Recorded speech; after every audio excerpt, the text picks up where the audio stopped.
नमः संस्कृताय। मैं संस्कृत गंगा से सर्वज्ञ भूषण आप सभी श्रोताओं का स्वागत करता हूं। तो आइए हम गुरुदेव के श्री चरणों में निवेदन करते हैं कि आदरणीय गुरुजी प्रोफेसर गिरिजा शंकर शास्त्री जी गीता का अगला पाठ हम सब लोगों को बताएं। नमः संस्कृताय। अगले श्लोक में पूर्व ही प्रसंग को आगे बढ़ाते हुए भगवान श्री कृष्ण अर्जुन से कहते हैं, अर्जुन अग्निर्ज्योतिरः शुक्लः षण्मासा उत्तरायणं तत्र प्रयाता गच्छन्ति ब्रह्म ब्रह्म विदो जनाः। भगवान ने कहा कि दो प्रकार के प्राणी हैं, एक जिनकी अधोगति होती है और एक जिनकी ऊर्ध्वगति होती है। तो ऊर्ध्वगति किसकी होती है, इसके लिए कहा कि काल समय के अनुसार या समय से जिनकी जैसे जिस काल में मृत्यु हो रही होगी उस काल के अनुसार ऊर्ध्वगति या अधोगति देखी जाती है। तो एक तो काल में कैसे मृत्यु होने पर ऊर्ध्वगति होगी या अधोगति होगी, तो ज्योतिष शास्त्र में दो प्रकार के काल का वर्णन है, एक उत्तरायण एक दक्षिणायन। सूर्य का जो क्रांति पथ है उस क्रांति पथ में सूर्य जब उत्तर की ओर बढ़ते हैं तो उसको उत्तरायण कहते हैं, और जब दक्षिण की ओर बढ़ते हैं तो उसी को दक्षिणायन कहते हैं। यह तो काल का उत्तरायण दक्षिणायन है, लेकिन मनुष्य का क्या दक्षिणायन उत्तरायण होगा? तो इसको तीन रूपों में देखा जाता है। काल का भी तीन पक्ष है, एक अधिभौतिक पक्ष, एक अधिदैविक पक्ष और तीसरा आध्यात्मिक पक्ष। तो अधिभौतिक तो यही है कि जब सूर्य आकाश में उत्तर की ओर बढ़ते हैं, दिन बड़ा होने लगता है, रात्रियाँ छोटी होती हैं, तो उसको उत्तरायण कहते हैं। तो ये क्या उत्तरायण, मनुष्य के जीवन का क्या उत्तरायण है और कैसे उसकी ऊर्ध्वगति होगी? तो कहा कि देखिए, यह जो काल में दक्षिणायन में मृत्यु होती है उसमें लोग अधोगति को प्राप्त होंगे, सो बात नहीं कहा है। दक्षिणायन में मरने वाले भी महापुरुष, बड़े बड़े तत्वज्ञ भी दक्षिणायन में अपना प्राण छोड़ते हैं, पर उनकी भी ऊर्ध्वगति हो जाती है। तो यहाँ भाव क्या है, इसका आध्यात्मिक पक्ष क्या है, इसको भी जानना चाहिए।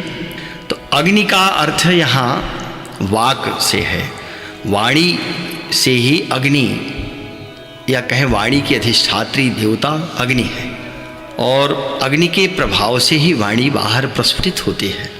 तो अग्नि का अर्थ यहाँ एक प्रकार से देखें तो वाक माने जप करते रहे, भगवान का जप करे, नामों का जप होता रहे, ये है अग्नि।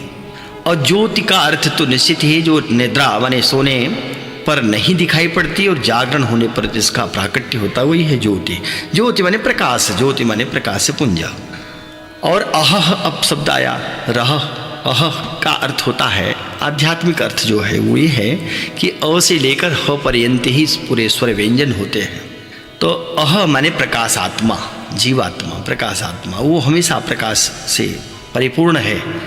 आवरण के कारण आत्मा मलिन सा दिखाई पड़ता है, व्यक्ति की बुद्धि में मलिनता आती है तो आत्मा को भी मलिन मानता है, पर वस्तुतः जो प्रकाशात्मा है वह सदैव प्रकाश से परिपूर्ण है, वही है ज्योति। और वह अग्नि, अग्नि माने वाक शक्ति। तो जब भगवान का स्मरण करते रहें प्रकाश का दर्शन होगा।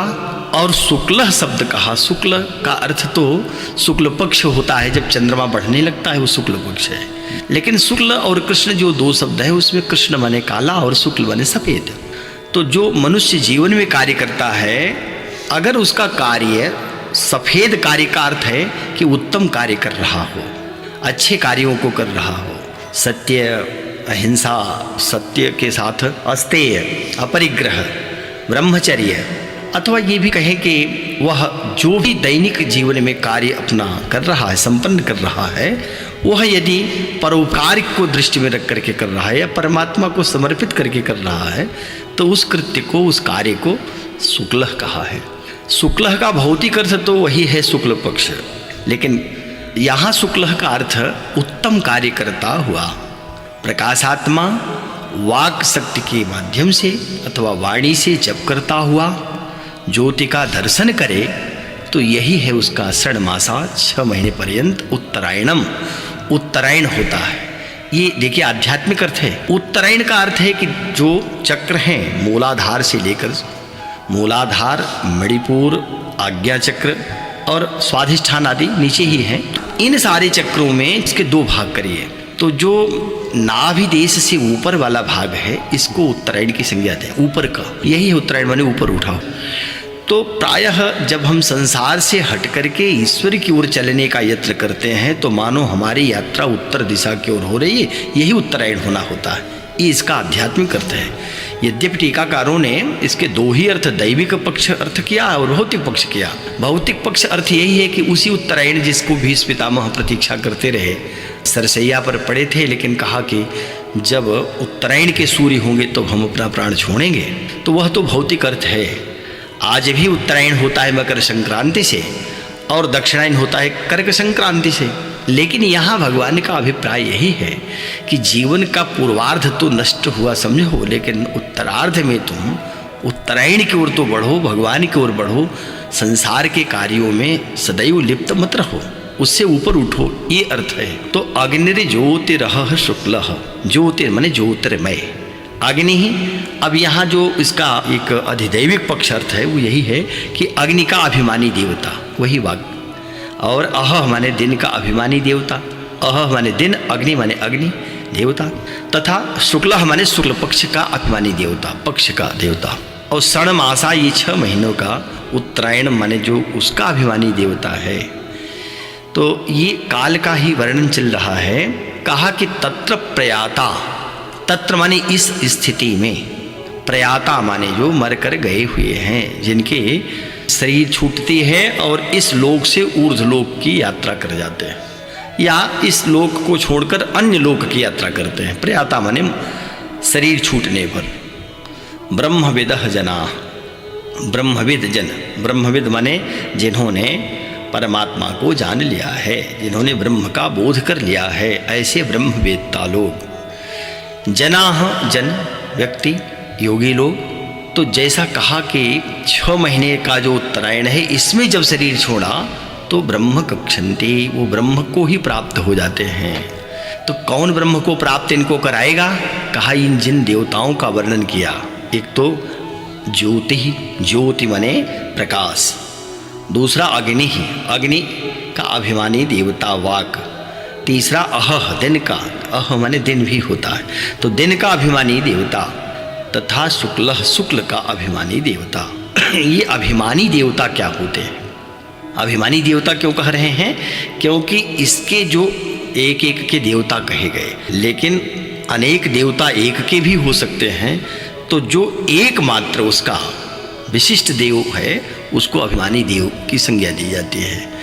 तो जो ज्योतिर्मय है, जो अग्नि का अभिमानी देवता है यानी वाक देवता, जो अह दिन का देवता है, और जो शुक्ल, शुक्ल पक्ष का अभिमानी देवता है, और उत्तरायणम, उत्तरायण का जो अभिमानी देवता है। और कितने दिन तक उत्तरायण रहेगा? तो उसका विशेषण षण मासा, 6 महीने पर्यंत, 6 महीने पर्यंत उत्तरायण के अभिमानी देवता।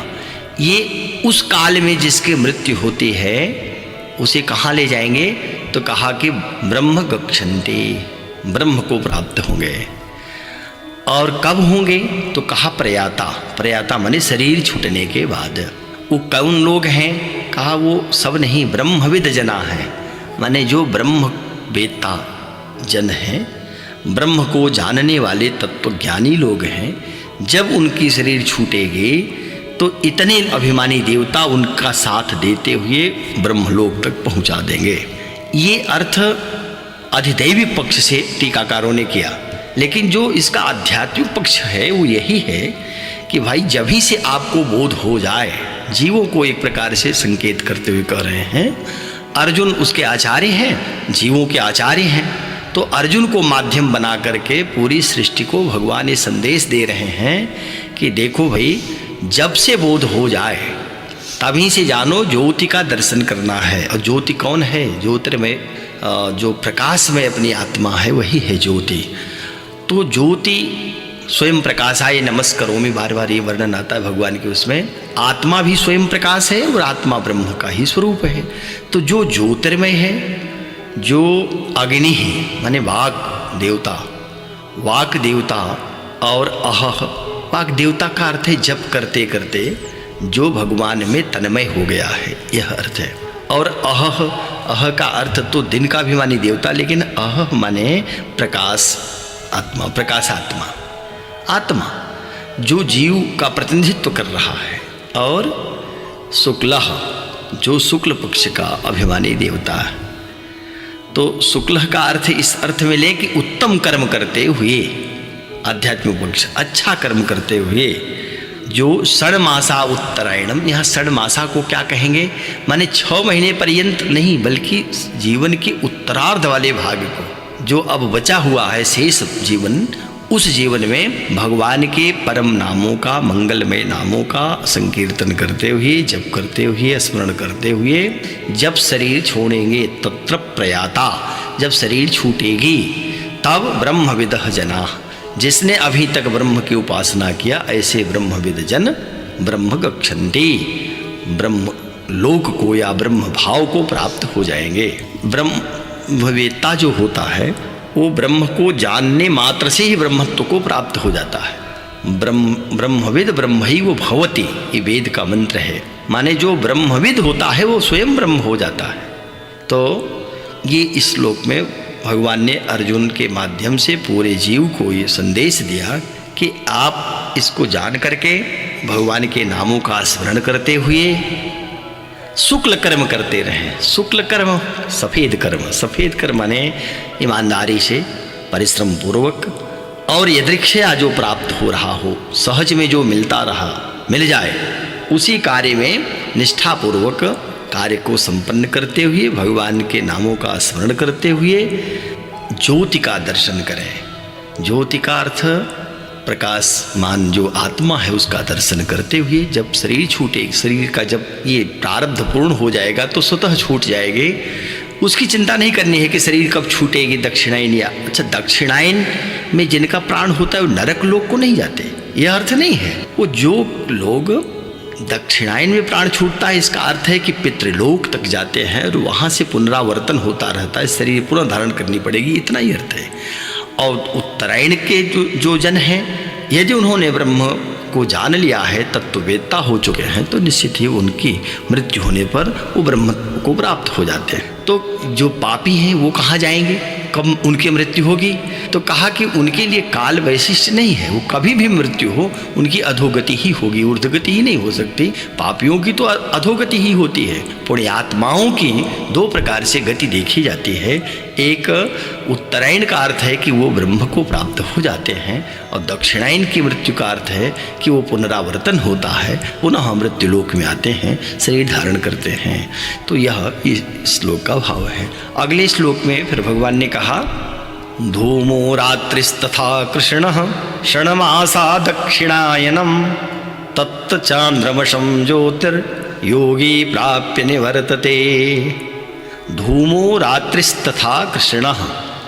अब पूर्व श्लोक में जब शुक्ल कहा तो यहाँ कृष्ण कहा है, क्योंकि ये दक्षिणायन का भी वर्णन करना है। 6 महीने तो उत्तरायण हुआ, तो 6 महीने दक्षिणायन होता है। तो कहा ये धूम माने धुआं, धूम ज्योति ही सलेल मरुताम, जो कालिदास कहते हैं, धूम का अर्थ ही है धुआं। तो ये धूमाभिमानी भी देवता हुआ करता है, लेकिन इसका ये अर्थ एक तो अधिभौतिक अर्थ यही है कि दक्षिणायन में सूर्य जब चलेंगे उस समय जिनका शरीर छूटेगा वो चंद्रमस तक उनकी गति होगी। लेकिन जो इसका अधिदैविक अर्थ है तो रात्रि का अभिमानी देवता, कृष्ण पक्ष का अभिमानी देवता, दक्षिणायन का अभिमानी देवता, धूम का अभिमानी देवता, ये देवता मिलकर के उस साधक को चंद्रमा तक ले जाएंगे, चंद्रलोक तक ले जाएंगे। ये इसका अधिदैविक अर्थ होगा। लेकिन आध्यात्मिक अर्थ भी इसका क्या हुआ? तो इसका एक तीसरा जो अर्थ होता है उसका यही है, धूम का अर्थ है धुआं उठना, कालापन आता है धुएं में। धुआं माने जो राग द्वेष से जल रहे हैं, जिनको राग द्वेष से मुक्ति नहीं हो रही है। रात्रि का माने गहन अंधकार, घोर अंधकार। और कृष्ण माने जो जिनका कार्य भी कृष्ण है, काला चरित्र। ऐसे जो जन हैं वो षण्मासा दक्षिणायनम, उनकी अभी भी गति संसार के कृत्यों में ही लगी रह गई। माने राग द्वेष से जलना और बुरे कर्म करना, अथवा ऐसे कर्म करना जिनसे कभी सदगति होने वाली नहीं है। तब क्या होगी? दुर्गति होगी। तो कहाँ ये जाएंगे? माने घोर नरक में जाएंगे, यह अर्थ नहीं कहा। तब कहाँ जाएंगे? कहा तत्र चांद्रमसम ज्योतिर योगी प्राप्य निवर्तते। वहाँ तो निवर्तते नहीं होगा, उसकी अनावृत्ति हो गई, अब कभी भी नहीं लौटेगा उत्तरायण का। लेकिन ये लौटेगा, निवर्तते माने पुनः लौट करके ये जीवात्मा आएगा जिसने दक्षिणायन में शरीर छोड़ा। तत्र प्रयाता का अर्थ यहाँ भी लेना होगा। तो यहाँ देखें, धूमो रात्रिस्तथा कृष्ण। धूमो का अर्थ हो गया धुआं, और रात्रि, धुआं का अर्थ है धुआं का अभिमानी देवता। रात्रि माने रात्रि का अभिमानी देवता, तथा और कृष्ण, कृष्ण पक्ष का अभिमानी देवता। षण्मासा 6 महीने पर्यंत दक्षिणायनम, दक्षिण का जो अभिमानी देवता है, तत्र माने इसमें जिस योगी ने, जिस साधक ने प्राण छोड़ा, तो क्या इसकी अधोगति हो जाएगी? कहा ना, अधोगति नहीं होगी। इसमें प्राण छोड़ने वाला जो सकाम कर्म करने वाला योगी है, अच्छा इसको सकाम कर्म योगी कहिए, उसको निष्काम कर्म योगी। उत्तरायण में निष्काम कर्म योगी और दक्षिणायन में सकाम कर्म योगी। तो ऐसा योगी जो दक्षिणायन में शरीर छोड़ रहा है, वो चांद्रमसम ज्योति ही प्राप्त है, चंद्रमा की ज्योति को प्राप्त करके। चंद्रमा माने मन, और मन का कार्य सदैव संकल्प विकल्प करना और संसार में भटकाते रहना, बार बार संसार में आने की इच्छा करना। तो जो भी सकाम कर्म योगी होंगे वो कभी मुक्ति नहीं चाहते। वो ये नहीं चाहते कि हम ब्रह्मलोक को चले जाएं, और उनको तो लगता है कि ब्रह्मलोक में कुछ रखा भी नहीं, क्या रखा है। तो वो कहते हैं कि ये संसार में कम से कम साधु सज्जनों से भेंट तो होगी, इसलिए उनको मोक्ष की इच्छा नहीं रखते। कहा ऐसे निष्काम कर्म योगी कहाँ तक जाएंगे शरीर छोड़ने पर? तो कहा चांद्रमसम ज्योति ही, चंद्रमा की ज्योति को माने मन की गति को प्राप्त करके निवर्तते, पुनः लौट आते हैं। लौट आते हैं माने पृथ्वी लोक में आ जाते हैं। तो 2 प्रकार के साधकों की बात कही, एक निष्काम कर्मयोगी, एक सकाम कर्मयोगी। तो जो निष्काम कर्मयोगी है वह जब शरीर छोड़ेगा तो उसके लिए उत्तरायण काल हो ही जाएगा। यह नहीं है कि वो शरीर छोड़ रहा है तो काल वह उत्तरायण नहीं दक्षिणायन है तो क्या होगा। अब देखेंगे तो बड़े बड़े तत्वज्ञ महापुरुष जैसे गोस्वामी तुलसीदास जैसे संत, वो भी दक्षिणायन में सावन में शरीर छोड़ते हैं। रामकृष्ण परमहंस अथवा बड़े बड़े महापुरुष, तो वह दक्षिणायन कैसा है? वो दक्षिणायन का अर्थ यहाँ नहीं है।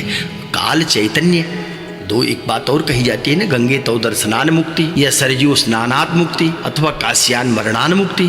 तो क्षेत्र विशेष में मृत्यु हो जाने से कहीं मुक्ति होगी, अथवा केवल नदी के दर्शन से मुक्ति होगी।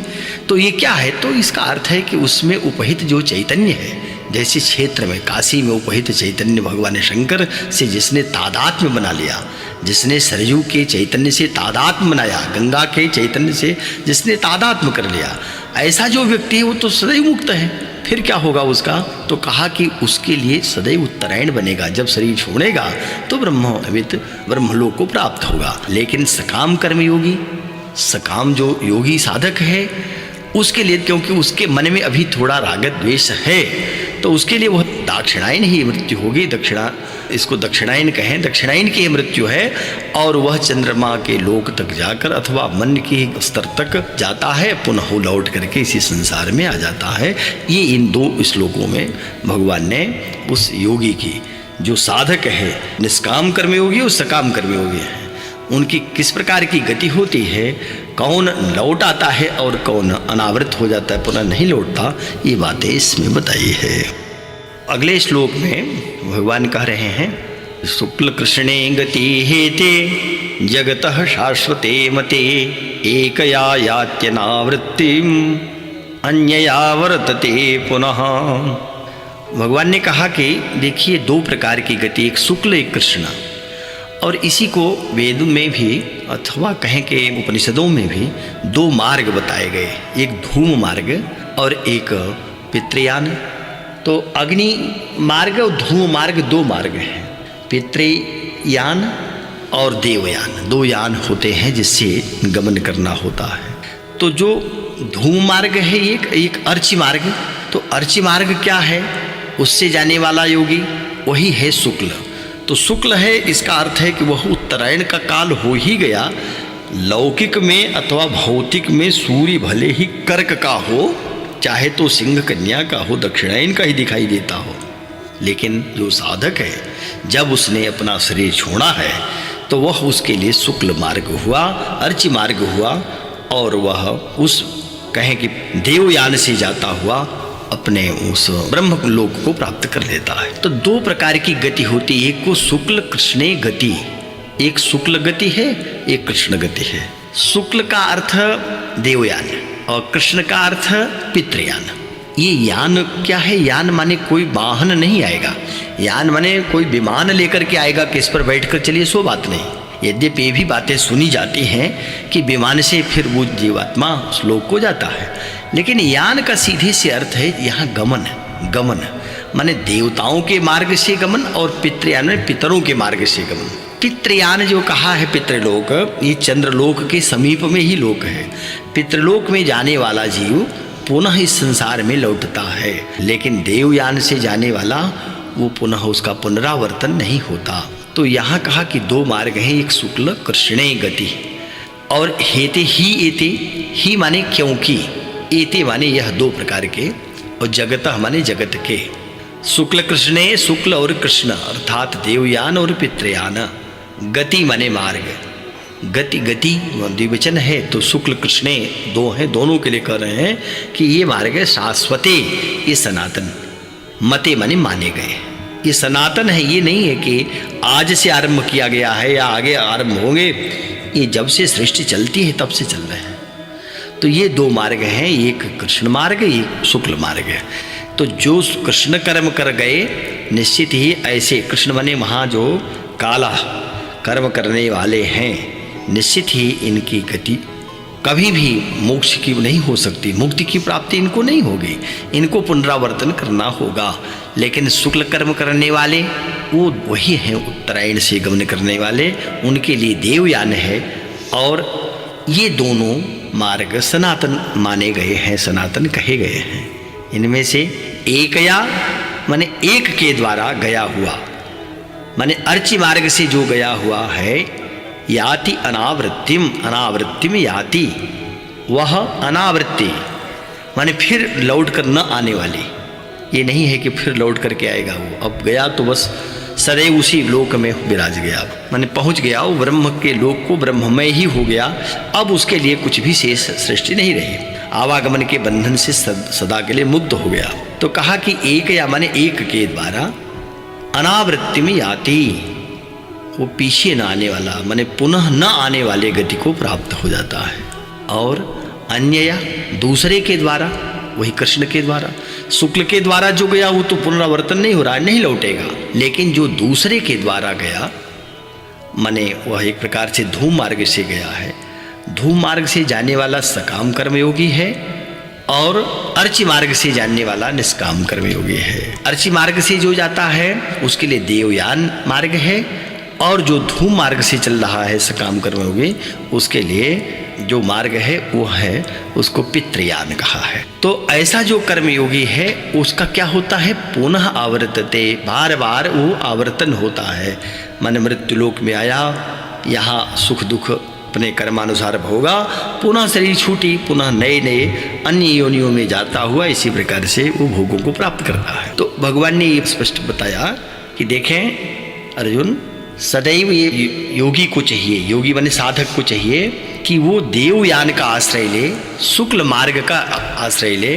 और ये शुक्ल मार्ग का आश्रय कब लेगा, जब भगवान के नाम का निरंतर जप करेगा और संसार से धीरे धीरे करके अनासक्त भाव से, संसार में किसी प्रकार की आसक्ति नहीं रखेगा, तो उसकी उत्तम गति हो जाएगी, ब्रह्म को प्राप्त हो जाएगा। लेकिन जिसने संसार के सुखों में ही जीवन पर्यंत स्पृहा रखी, यही सब कुछ है, सर्वस्व हैं, उनका लौटना होगा और वो बार बार इस जन्म मरण के चक्कर में पड़े रहेंगे। तो ऐसा यद्यपि दुर्गति को नहीं प्राप्त होता, लेकिन उसका आना जाना बना रहता है। ये बात इस श्लोक में भगवान ने कहा। अगले श्लोक में फिर भगवान कह रहे हैं, नैते श्रुति पार्थ जानन योगी मोहयति कश्चन तस्मात् सर्वेषु कालेषु योग युक्तो भवार्जुन। भगवान ने कहा कि हे पार्थ, हे अर्जुन, इस प्रकार एते श्रुति जानन, एते माने इन दोनों, श्रुति कहते हैं मार्ग को, श्रुति माने मार्ग, इन दोनों मार्गों को जानन माने जो जानता है। कैसा जानता है, तत्व रूप से जानता है, इनके वस्तुतः स्वरूप को जानता है। तो स्वरूप से कैसे जानेगा? वही जो 3 पक्ष बताया कि एक इसका भौतिक पक्ष होगा, एक दैविक पक्ष होगा, एक आध्यात्मिक पक्ष होगा। तो इन 3 रूपों में जो इन दोनों के मार्गों को ठीक ठीक समझ चुका है, जान चुका है, ऐसा जो कश्चन योगी कहा है। कश्चन योगी माने कोई एक आध, विरला कोई योगी, न मोह्यते, कभी मोह को प्राप्त नहीं होता, मोहित नहीं होता है। माने अब वह निष्काम कर्म छोड़कर सकाम कर्म नहीं करेगा। निष्काम कर्म करने वाला कभी कामनाओं के वशीभूत होकर के सकाम कर्म भी करने लगता है, लेकिन जिसने इन मार्गों को भली भांति समझ लिया है, धूम मार्ग और अर्ची मार्ग को, शुक्ल मार्ग और कृष्ण मार्ग को, उत्तरायण और दक्षिणायन को जिसने भली भांति तत्व रूप से जान लिया, ऐसा जो व्यक्ति है, ऐसा जो योगी है, कर्मयोगी, उसका पुनः कभी भी इस संसार में न मोह्यति, मोहित नहीं होता। तस्मात् भगवान ने कहा इसलिए, इस कारण से, हे अर्जुन, सर्वेषु कालेषु, सभी कालों में। अब एक उत्तरायण है, एक दक्षिणायन है, तो दक्षिणायन में नहीं, केवल उत्तरायण में, ऐसा नहीं, सर्वेषु कालेषु, सभी कालों में।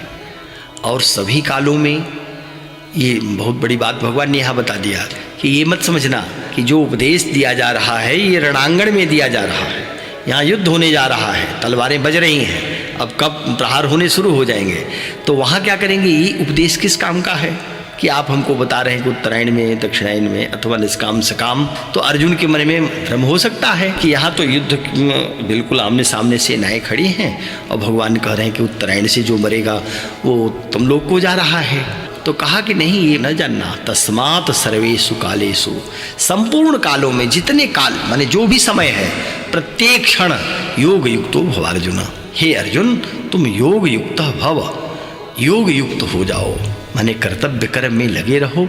और योग का अर्थ जो समत्वम योग उच्यते, समत्व बुद्धि को प्राप्त हुए रहो। तो समत्व बुद्धि रूप योग से युक्त हो जाओ। कब? युद्ध के समय में नहीं रहे, नहीं, युद्ध में भी होना है। जो भी आप कार्य कर रहे हैं, समत्व बुद्धि से कार्य को संपादित करिए। तो युद्ध हो, चाहे तो घर का कोई कार्य कर रहे हों, अपने ऑफिस का कोई कार्य कर रहे हों, जहाँ भी जो कार्य आपको मिला है, प्रत्येक कार्य को करते हुए प्रत्येक काल में, सर्वेषु कालेषु कह दिया है, ये कहीं भी गुंजाइश नहीं, कोई क्षण बचा नहीं। तो प्रत्येक काल में, संपूर्ण कालों में क्या हो जाना है? कहा योग युक्त भव, योग युक्त हो जाओ, माने समत्व बुद्धि रूप योग से युक्त हो जाओ, अर्थात निरंतर मेरी प्राप्ति के लिए साधन करने वाले बने रहो।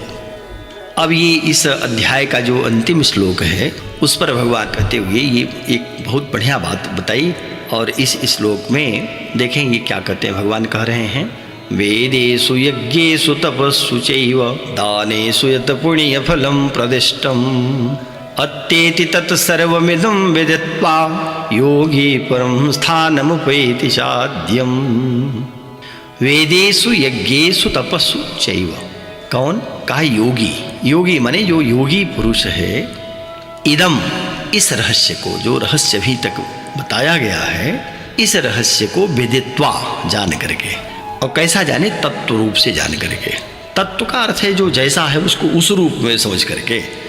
वेदेषु, वेदों में, वेदों के पढ़ने में, तथा च माने और, यज्ञेषु, यज्ञ, तपसु, तप, और दानेषु, दान आदि के करने में, यत पुण्य फलम, जो पुण्य फल प्रदिष्टम कहा है, यानी जो वेद के पढ़ने का अथवा वेदाध्ययन का अथवा वेद का संपूर्ण ज्ञान हो जाने, और साथ साथ जो यज्ञ किए गए हैं, बड़े से बड़े यज्ञ संपन्न कर लिए गए हैं, या तपस्या जो कर ली गई, अथवा जितने भी अच्छे दान हैं सब दे दिए गए हों, इनका जो पुण्य फलम प्रदिष्टम, जो पुण्य फल कहा गया है, तत्सर्वम, उस सब को, एव माने निश्चित ही, निसंदेह, अत्येति, अत्येति माने उसका अतिक्रमण कर जाता है।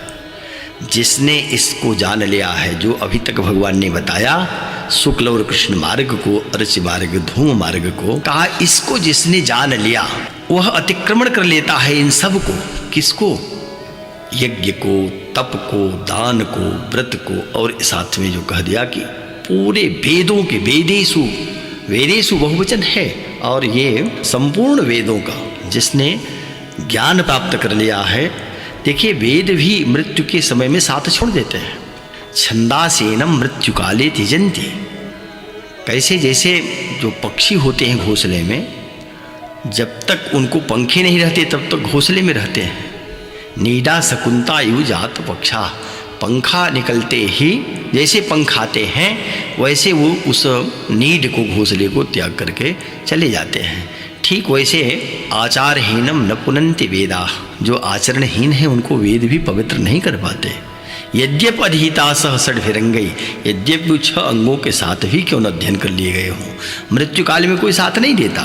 तो कहा कि देखिए ये अभी तक जो बातें आपने सुनी कृष्ण और शुक्ल मार्ग के विषय में, अगर इसको किसी ने जाना तो वह योगी पुरुष इस रहस्य को ठीक ठीक तत्व से जो जान लिया है, वह वेदों के, यज्ञ के, तप के और दान के जो भी पुण्य फल हैं, जो भी पुण्य फल शास्त्रों में कहे गए हैं या बड़े बड़े ऋषि महर्षि उनके अंतःकरण में जो विद्यमान है, जो बताते हैं कि इसका ये फल होता है, वो सारे फल, उन सारे फलों को ऐसा जो योगी है, साधक, जिसने इस मार्ग को जाना, वो निसंशय निश्चित ही अत्येति उल्लंघन कर जाता है, माने अतिक्रमण कर लेता है।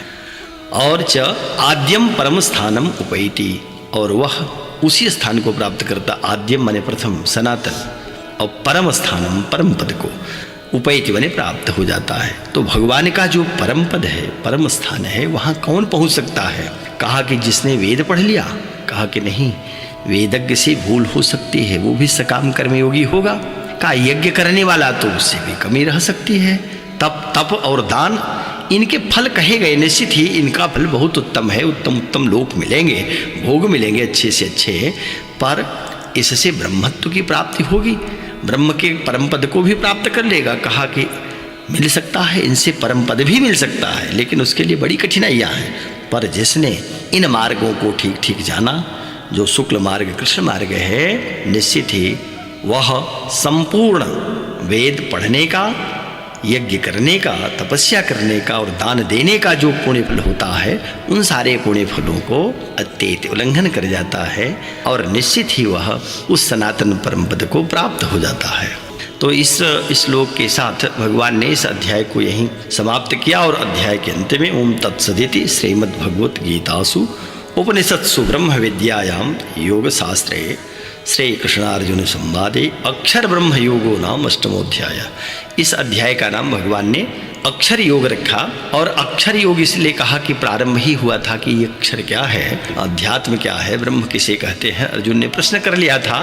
तो भगवान ने उसका बोध कराते हुए मार्गों के द्वारा शुक्ल कृष्ण मार्ग को बताते हुए, निष्काम और सकाम के परिणाम को बताते हुए बताया कि जो सकाम कर्मयोगी हैं वो तो निश्चित ही पुनरावर्तन होगा, जो निष्काम कर्मयोगी हैं उनका पुनरावर्तन नहीं होता, भगवान के धाम को जाने पर पुनः वो लौट नहीं पाते हैं।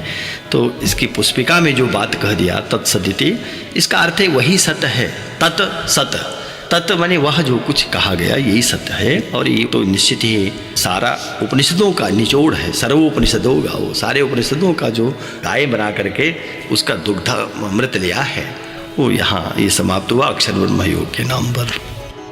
9वां अध्याय एक ढंग से देखें तो श्रीमद् भगवद गीता का में कुल 18 अध्याय हैं, तो 9वां अध्याय माने ये मध्य में आ गए।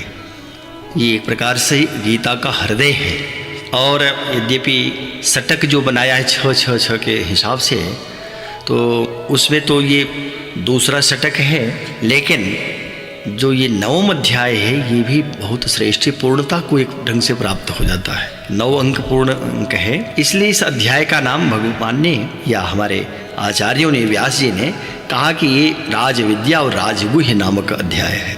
तो राज विद्या इसको कहते हैं। विद्या का अर्थ ही है कि जो सद असद का विवेक करावे, और विद्याओं का भी जो विद्या है श्रेष्ठ है वो राज विद्या। और राजगुह्य इसलिए कहा कि बहुत अत्यंत गोपनीय है ये, इसमें भक्ति आरंभ हो जाती है। तो एक प्रकार से भक्ति योग की का जो चरम है वो इसमें दिया गया है, इस अध्याय में कहा गया है। आरंभ के श्लोकों में तो ज्ञान का ही विषय है, और उसके प्रभाव सहित ज्ञान के विषय को बताते हुए भगवान ने जगत की उत्पत्ति को बताया है। पुनः भगवान का तिरस्कार करने वाले जो आसुरी प्रकृति वाले हैं उनकी निंदा भी की है, और दैवी प्रकृति वालों को कैसे भगवान के भजन का प्रकार होना चाहिए, किस प्रकार से भगवान का भजन करें, भगवान की प्राप्ति करें, उसके विषय में चर्चा किया है। और अंत में जो बात कहते हैं वो यही है कि सर्वात्म रूप से प्रभाव सहित भगवान के स्वरूप को जानिए, उस स्वरूप का वर्णन है। पुनः सकाम और निष्काम उपासना का क्या फल, अलग अलग फल क्या होता है। फिर निष्काम भगवत भक्ति ही सबसे श्रेष्ठ है, उसकी महिमा को बताया है। तो ये 9वां अध्याय गीता का श्रेष्ठ अध्याय है, इसको भक्ति योग का अध्याय कहते हैं और गीता का ये हृदय भी है, इसको हृदय कहें। तो अभी भगवान वर्णन कर रहे थे, यहाँ भी भगवान ही स्वयं बोलेंगे। तो श्री परमात्मने नमः। श्री भगवान उवाच, भगवान बोलते हैं, भगवान कहते हैं, इदं तो ते गुह्यतमं प्रवक्ष्याम्यहम् अनुसूयवे। इदं तो ते गुह्यतमं प्रवक्ष्यामि अनसूयवे। ज्ञानं विज्ञानसहितं यज्ञात्वा मोक्षसे शुभात्। अब भगवान श्री कृष्ण अर्जुन को उपदेश करते हुए कहते हैं कि अर्जुन, ते माने तुम्हें, तुझको, तुमको, और तुम कैसे हो, अनसूयवे।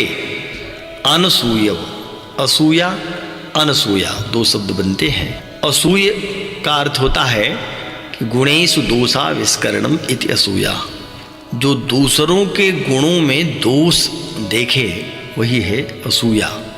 तो अर्जुन को कहा कि इतनी देर से मैं तुम्हें बता रहा हूँ, उपदेश कर रहा हूँ और देख रहा हूँ कि तुम कितने सरल हो, कहीं तुमको दोष नहीं दिखाई पड़ रहा है, तो निश्चित ही तुम अनसूयव, अनसूयवे चतुर्थी भक्ति वचन में।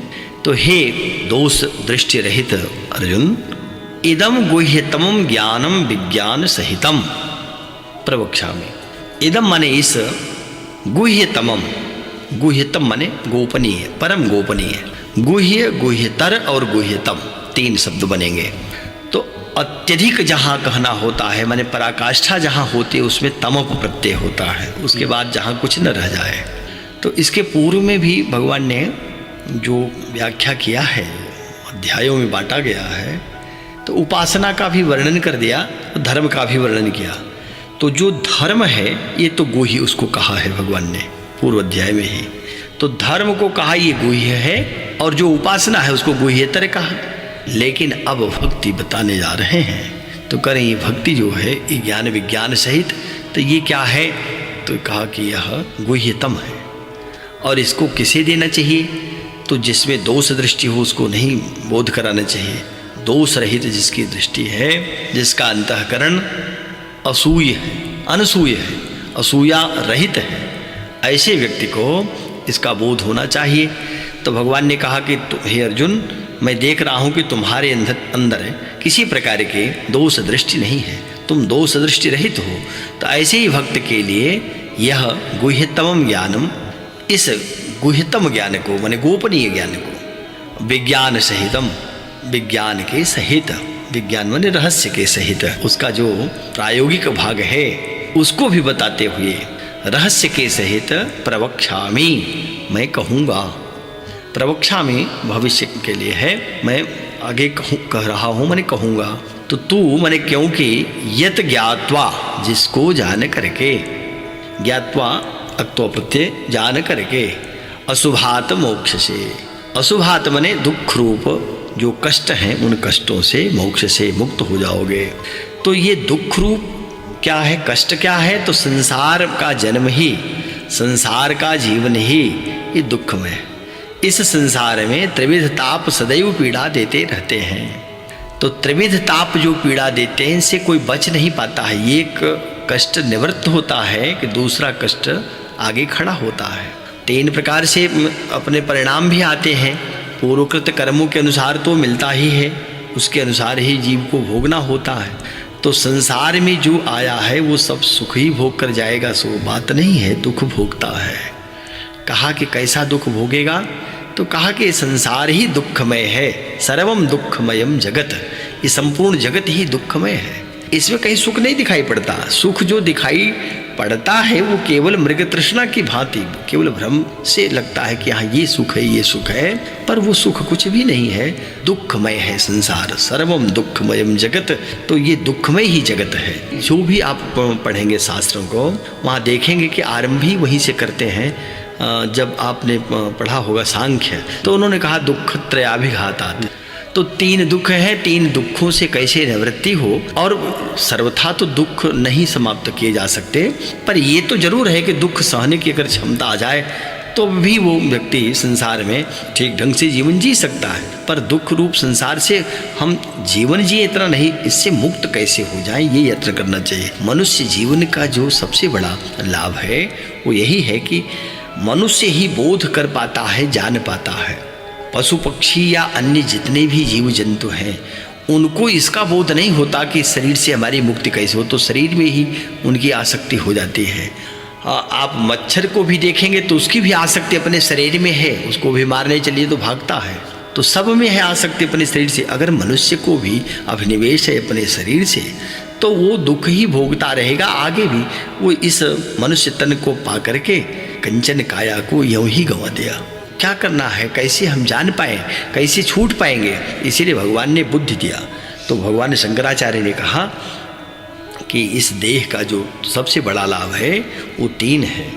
कहा कि एक तो मनुष्य तन बड़ा दुर्लभ है और मिला, तो सबसे पहले जिज्ञासु भाव आना चाहिए, मुमुक्षुत्व भी आना चाहिए। अगर मुमुक्षुत्व नहीं आया और महापुरुष संश्रय नहीं मिला तो जीवन व्यर्थ ही गया। तब जो श्लोक में भगवान ने कहा वो यही कह रहे हैं कि मैं तुम्हें इसके रहस्य को अब बताने चल रहा हूँ। रहस्य क्या है? रहस्य तो रहस्य ही होता है ये, लेकिन ऐसा रहस्य नहीं, ये परम गोपनीय है, इसको गुह्यतम समझो। लेकिन किसको बताना चाहिए? जो दोष रहित, गुणों में दोष देखने की प्रवृत्ति जिसकी नहीं है, अनुसूय है जो है, ऐसे व्यक्ति को इसका ज्ञान देना चाहिए। तो भगवान कह रहे हैं कि इसलिए मैं अब तुम्हें ज्ञान विज्ञान के सहित इस ज्ञान को दूंगा जो परम गोपनीय है और जिसको जान करके तो इस संसार के दुख से सर्वदा के लिए मुक्त हो जाओगे। तो अब कौन सा वो है, उस उपाय को सब सुनना चाहते हैं, जल्दी से ही बता दें भगवान। तो भगवान ने तो बहुत साफ शब्दों में बताया है, पर जानता हुआ भी जीव इस पर उसके कभी भी उन्हीं की आप हो पाती है श्रद्धा जिन पर भगवान की कृपा होती है। जिनको भी संसार में, जिस व्यक्ति को संसार में मुक्त भगवान कराना चाहते हैं उनकी पहले तो बुद्धि में श्रद्धा उत्पन्न कर देते हैं। तो श्रद्धा पहले होनी चाहिए। इसीलिए भगवान समझा रहे हैं कि देखो कैसे इस रहस्य को जान करके तुम संसार के भव बंधन से मुक्त हो जाओगे। तो अगले श्लोक में भगवान ने कहा राजविद्या राजगुह्यम पवित्रम इदमुत्तमम प्रत्यक्षावगमं धर्म्यम सुसुखम कर्तुमव्ययम। भगवान ने कहा, अच्छा राजविद्या राजगुह्य जो यहाँ शब्द आया, इसी से ही इस अध्याय का नाम पड़ गया कि राजविद्या राजगुह्य अध्याय है। तो राजविद्या राजगुह्यम पवित्रम इदम उत्तमम। इदम उत्तमम, यह जो ज्ञान विज्ञान है ये राज विद्या माने सब विद्याओं का राजा है। समस्त विद्याएं इसको आकर नतमस्तक हो जाते हैं। ऐसी विद्या है। विद्या तो चतुर्दश विद्या कही गई, पुनः कुछ विद्वानों ने कहा कि नहीं 18 विद्या है, 14 नहीं 18। तो जो 14 विद्या है वो तो 4 वेद ही हैं और 6 वेदांग हैं, 10 हो जाते हैं। पुनः धर्मशास्त्र, पुराण, न्याय और मीमांसा 4। इन चारों में पुराण के साथ इतिहास भी ग्रहण हो जाता है और न्याय के साथ ही वैशेषिक आदि आ जाते हैं। तो माने समस्त वेदांग और समस्त षड दर्शन जिसको हम षडशास्त्र कहते हैं, साथ में 4 वेद, इनको चतुर्दश विद्या कहा। लेकिन अन्य आचार्यों ने कहा कि नहीं 18 विद्याएं होती हैं, 4 और बढ़ाया। तो 4 में कहा कि 4 जो वेद हैं, 4 वेदों के 4 उपवेद भी, गंधर्व वेद और साथ में धनुर्वेद, अर्थवेद और आयुर्वेद। तो ये 4 उपवेद हैं। इन 4 को लेकर 18 विद्या है। लेकिन वह जो विद्या है वो सब एक एक विद्याएं हैं। भगवान ने कहा कि इदम राज विद्या, यह तो राज विद्या है, माने सारे ज्ञानों का ज्ञान। सारे विद्याओं की विद्या। तो संपूर्ण विद्या जहाँ जा करके जिसके नीचे साष्टांग करते हैं, जिसको सिर झुका लेते हैं, विनम्र हो जाती हैं, वैसी यह विद्या है। इसका नाम है राजविद्या। और ये क्या है तो कहा ये राजगुह्यम। राजगुह्य माने संपूर्ण गोपनीय, जितने भी गोपनीय हैं उन गोपनीयों का गोपनीय माने अत्यंत गोपनीय। राजगुह्य, गुह्य का अर्थ तो छिपाना, ये गुह गोपनीय धातु है। गोपन करना माने छिपा लेना। अत्यंत गोपनीय जो विद्याएं हैं उन गोपनीयों का भी गोपनीय, उसका भी राजा ये विद्या है। और कैसी है ये? पवित्रम, अत्यंत पवित्र। तो पवित्र के लिए शब्द ही है, पवित्र जो बना है वो पवि और त्र दो शब्द मिलते हैं। त्र का अर्थ है रक्षा करना और पवि माने होता है वज्र। तो पवेह त्रायते इति पवित्रम, जो वज्र से भी बचा लेता है वो उसको हम पवित्र कहते हैं। जो पवित्र अंतःकरण से हो जाए तो निश्चित ही वज्र उसका कुछ नहीं बिगाड़ पाता। इसीलिए जब कोई भी धर्मानुष्ठान, कोई भी क्रिया करते हैं, संध्या वंदन आदि अथवा पूजन, तो ये पहला मंत्र ही ब्रह्मवैवर्त पुराण का जो मंत्र है, ओम अपवित्रः पवित्रो वा सर्वावस्थांगतोऽपि वा। तो हम अपवित्र हैं कि पवित्र हैं, और कैसे चाहे जिस अवस्था में हो, लेकिन यह स्मरेत पुंडरीकाक्षम, जिसने पुंडरीकाक्ष का स्मरण कर लिया है, स बाह्याभ्यंतर शुचि, वो बाह्य आभ्यंतर दोनों से पवित्र हो जाता है। तो पवित्रता का अर्थ ही है कि ये अत्यंत पवित्र का माने वज्र से भी बचा देने वाली विद्या है, रक्षा कर लेने वाली। उत्तमम, और उत्तम है कहा प्रत्यक्षावगमम, प्रत्यक्ष अवगम माने प्रत्यक्ष फल देने वाली। प्रत्यक्ष फल देने वाली विद्याएं कम मिलती हैं। प्रत्यक्ष फल तो जैसे ही विद्या प्रकट हुई और उसका फल भी आ गया, लेकिन ये ऐसी विद्या है जो प्रत्यक्ष इसका फल देखा जा सकता। धर्म्यम, और कैसा है ये? कैसी विद्या है? धर्म्यम माने धर्म युक्त है।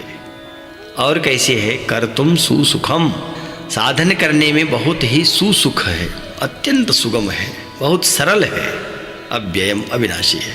ते अविनाशी है विद्या, सुंदर ढंग से, सुखपूर्वक, आसानी से, बड़ी सुगमता से की जा सकती है, और धर्म युक्त है, साथ में प्रत्यक्षावगम है, माने प्रत्यक्ष फल देने वाली, अत्यंत पवित्र है, उत्तम है।